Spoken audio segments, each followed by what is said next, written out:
Thanks. My question regards Obamacare, which I think probably has a general consensus right now that the rollout perhaps was premature. I'm probably not the only one who's had really a panicked experience lately trying to figure out if my 10-year-old son can continue with his specialist or not.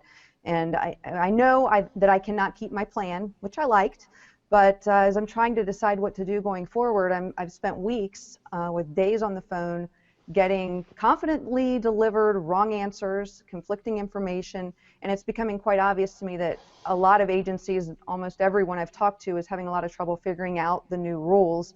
So I'm afraid that perhaps average Americans who haven't had the time or ability to do the legwork that I've been able to do are perhaps going to be blindsided by this. And I'm wondering, my question for you is, what are you doing to fix this or simplify what seems to be such a complicated process?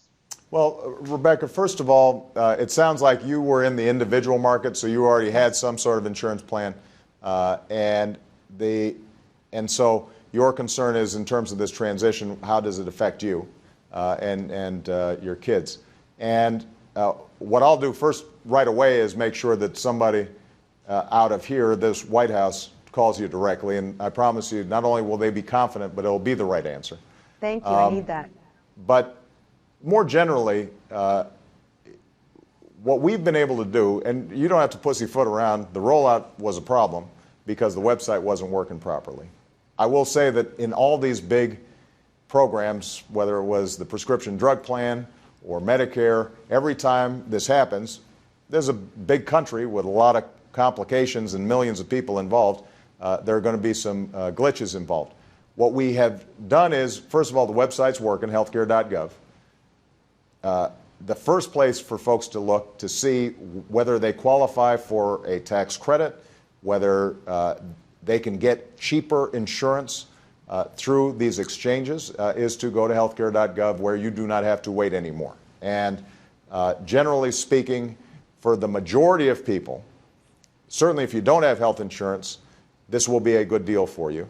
If you already have health insurance, for the majority of folks like you who do, Rebecca, typically your prices will be lower or comparable, and you will have better health insurance because the insurance companies won't be able to drop you when when you need it most. There aren't going to be lifetime limits so that suddenly you find yourself with a huge bill at the end, and you may qualify for tax credits.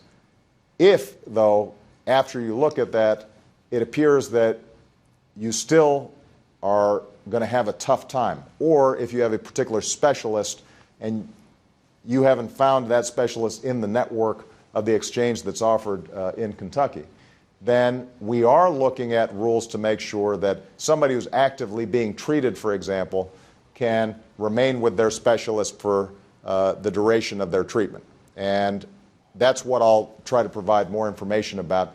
For people who are generally watching, who have very specific questions like this, Rebecca, we have set up helplines, and what I would suggest is that everybody who's listening, if you have a particular question around this that is not answerable over the internet through healthcare.gov, call up one of the call centers, and in the case of the state of Kentucky, they've got a pretty good operation there.